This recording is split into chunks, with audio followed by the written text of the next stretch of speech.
మా వరి పొలం నాటేసుడు కంప్లీట్ అయింది టోటల్గా. అక్కడ నుండి ఇక్కడ వరకు కంప్లీట్ అయింది. ఈరోజు ఆదివారం మైసమ్మకి చేసినాము.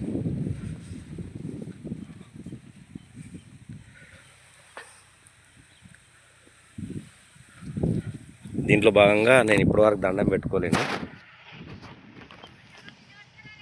దండం పెట్టుకున్నాను ఒకసారి.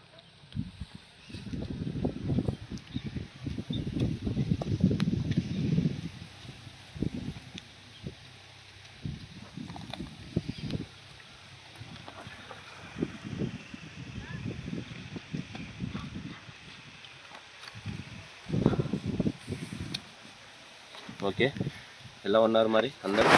బాగుండాలి, అందరు బాగుండాలి, అందులో మనం ఉండాలని కోరుకుంటున్నాను. మీ పంబల శేఖర్.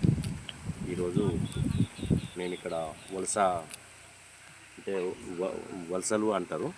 అంటే యాక్చువల్గా ఏంటంటే ఒక కోడిని కానీ చికెన్ కానీ మటన్ కానీ తీసుకొని ఒక జీవాన్ని బలివ్వడానికి వచ్చి బయట వండుకొని చెట్ల కింద వండుకొని తింటారు. అది వలసలు పోవడము అంటారు. మరి మీదికి ఏమంటారో కామెంట్ చేయండి. ప్లస్ ఇంకోటి ఏంటంటే దీంట్లో భాగంగా మా పెద్ద పాప హాస్టల్ లేదని మేము ఇన్ని రోజులు పోస్ట్పోన్ చేసినాము. ఈరోజు ఆమె హాస్టల్ నుండి వచ్చేసింది సంక్రాంతి సెలవులకు. కాబట్టి ఈరోజు మా పొలం కాడనే మేము చేయడం జరుగుతుంది. Thank you. నేను మీ